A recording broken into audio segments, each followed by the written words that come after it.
So, a lot of what I care about a lot is, two primary things. Financial education. 90% of the people out there don't have the right financial education to be able to support themselves. I see a lot of doctors and attorneys and things like that that make great money, but they don't know the direction of where they're going. They don't understand how to never trade their time for money again or build those assets that will do that for them long term, as well, and have control over their real future instead of just giving it to a broker, for example, and letting them, do what they do with it. Right. And with lack of incentive for performance and all that kind of stuff involved. So there's so many scams out there that you see a lot of people taking hits and a lot of lack of knowledge base about how to develop passive cash flow streams, how to invest and do homework on, property and deals and investments. And so like I have a big yearning to teach them about that, but also I think it's super important nowadays to focus a lot on self-sustainment and being able to survive outside of the current system that we are in. Learning how to grow food, for example, learning how, water purification works and, self-sustainment works and, all of that kind of stuff, I think is the utmost importance right now. I personally am very nervous about the stability of the overall economy and our governments and all that kind of stuff. And, and central bank digital currencies and all these risks that I see out there. And I think that the risk of, global financial collapse and US collapse is greater than it's ever been because of the amount of printing and the instability that creates out there. And I think it's super important to be able to survive long term, to know those things. And so as a parent, you're like, how do I make sure my kids are happy and they don't die? Yeah, those two things, right? So, and so it's like, what are the risks? Okay. Like, look at this giant risk that nobody really, there's people that talk about it. I'm a prepper, so I got food and water supplies, but I also live in Southern California going, I like to call it homesteading because if you're only planning on prepping, then the preppers, it's because you said something that, being self-sustaining, and a lot of us, big wake up call when COVID happened, when, wow, things can really get crazy. And with everything you're talking about, it's so funny because I am going to ask you for this, but if you've got good books, recommendations on exactly what you said, how to purify water, how to store food, how to collect rainwater, how to grow your own crops and maybe a small area in your backyard. If you've got books on these, I would love to have them. In fact, we'll put them on the website. And, because I'm sure that you're not alone in people who have interest in those things. I have interest in those things. Absolutely. And, and we look at, you really nailed it on the head in regards to there are risks out there that in our lifetime, we haven't previously had to really deal with them. And, when you're the father of the family, you're the one who also has to worry about these things. Hopefully they never occur. But if they do you have 30 days supply of food and water? And are you prepared to be able to collect water, clean it, and live if the grid goes down and we just have to go. Right. And I think that's, I have some survival guides that I bought, and my wife bought me, but I watch a lot of YouTube videos and just, ooh and ah over their supplies, and stuff like that. But, at the same time, looking at it from that angle, I mean, in addition to the homestead environment and having that self-sustainability, plus, of course, all the pesticides and the poisons and the food and the lack of micronutrients in the food, you're going, how do I get my kids clean food that has the right micronutrients because the soil's been all destroyed from, all the Roundup and all that stuff, right? And so, I look at that side of things and the importance of homesteading from a health perspective. And we have a massive garden in our yard and lots of flower pots and, big raised flower beds in our front and backyard and stuff like that. And teaching them those things now, but also, some of the other things that I think are important from not just the homesteading, but,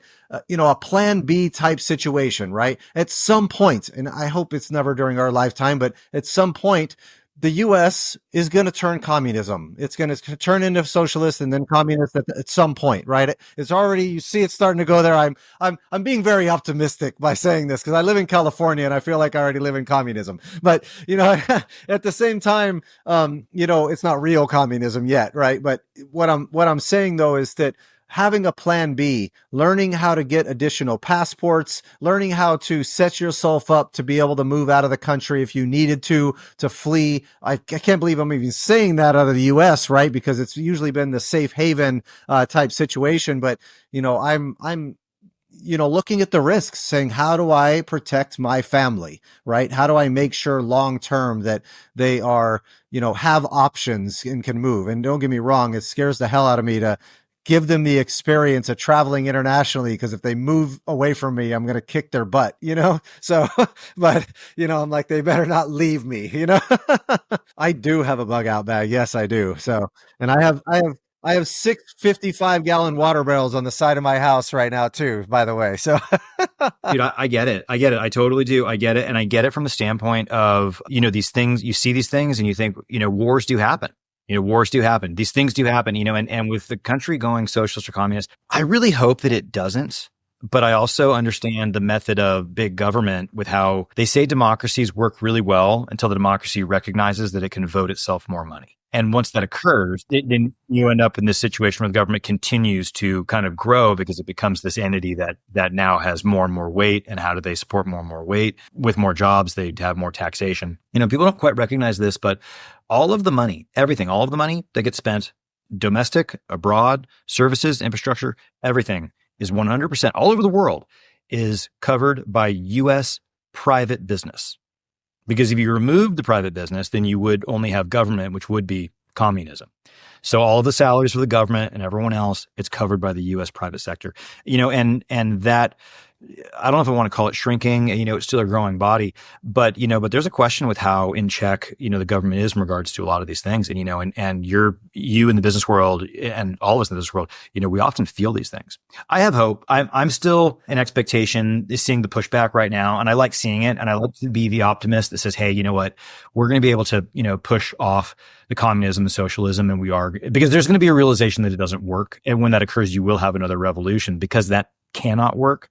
My fear is the in-between time that could take to happen. And I feel like a lot of people have really woken up over the last couple years, especially seeing the extra pushes from the government and, bodies and, the kind of system that's actually surrounding us that was hidden for so long is now becoming very, very apparent. And so I'm optimistic from that standpoint as well. And it's just all these things are, what if, what do I do to protect my family? And if that risk comes to fruition, so, that's how I look at this. And I hope that I'm, hitting all the risks and all that. And I think, keep thinking of moving to Montana and living on 20 acres or something like that. And, it's a different life, but at the same time, the beauty and the nature, that's, I think, how humans are supposed to be, right? Getting kids outside. I don't know if you remember when we were kids, my parents were like, get outside and don't come back till the streetlights are on. I don't want to see your butt in this house. And go ahead and climb up to the top of this giant tree and go off of skateboard ramps and almost die. It's like stuff like that. My parents just weren't there. They didn't say come back at this time. They just weren't anywhere. It was just, we just got home when we did. But yeah, no, as far as living outside, no, I love the Montana story. Absolutely. The getting back to nature. Need another 0 on that acreage for it to be right. 200. I think I've done the math. That's my end game, dude. 300 acre beef ranch. That's what I'm doing everything for. That's as soon as possible. Yeah. Trevor, I could totally see that. You showing up on this horse, just a big beard, just long hair, this title, behind this beef cattle ranch. I could totally see it. Yeah, I'm all about it, man. I grew up on a ranch, which I was very fortunate, but I couldn't wait to leave. 2 weeks after I graduated high school, I was gone. I've been in the city since, and I can't wait to get back now. Yeah, I feel like, when you're younger, it's a harder life. I think there's less people around. You want to be around people and seeing stuff and exploring stuff. So I hear that a lot. But at the same time, it's like I look around me and, all these city folk don't really know how to work that hard. Yeah. Well, I mean, the manual labor versus the desk jobs, and there's that skill set that you're talking about, Matt, which is, how to do some of these tasks that, is a little bit lost, because we go to the grocery store for our food. We have water that's available out of the sink, and then the question of, what could happen if those things weren't available, it really has everyone really immediately scratch their head and go, well, how could those things not be available? And again, as we say this, I don't want to go too far down the rabbit hole on these things, but it's one of those things that, I just view as plan for the worst, have a plan, and then hope for the best, and hopefully things will, maintain the way that they currently are. And, and heaven forbid you end up owning a 20-acre ranch in Montana and these things never happen anyway, and you just own the ranch. So on just moving away from that rabbit hole, because I know we could actually go down that for a long time. Business wise, what are you working on right now? So you told us about a lot of your history, a lot of what you've done, and what are you doing now on a go forward? And is there anything that, anyone who's listening to this would want to contact you for, or anything else also? Because we'd love hearing if there's a need for that. Yeah, for sure. So I'm very much an active operator. I'm slowly moving towards being a lot more passive and, bringing in additional teams to buy my time back and things like that so that I can take off. My goal is to take Mondays and Fridays off and, basically take the kids to the park and and the beach and do those types of things a lot more on Mondays and Fridays very, very consistently. And so, right now I'm focused on, we're in the process and have under contract a 645 unit mobile home park, in Wichita, Kansas. We have a debt fund that we run, and we do promissory notes where we lend it out to flippers in different markets around the country. I'm about to do a joint venture flip package of houses that we're doing multiple flips on in a package of houses that we'll raise a couple $1 million on and split it with investors that are working with us.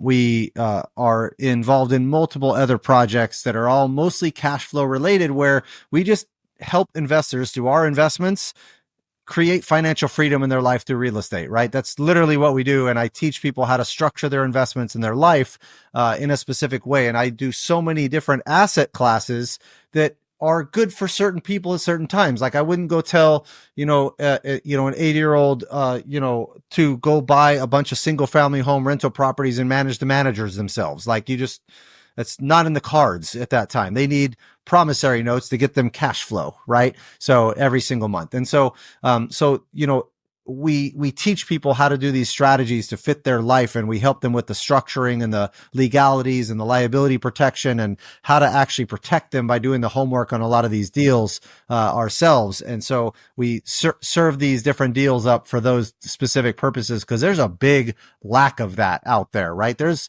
a lot of people that don't know how to create this financial freedom. Like the majority of people are not in real estate, even if, that's my sphere of influence. There's a lot of real estate investors and you think it's common knowledge, but if you go out to the general public and you start talking about financial freedom and real estate, they think I got to go buy a house myself. I got to go invest in a multifamily myself. Oh my God, how do I do the financing? How do I deal with this?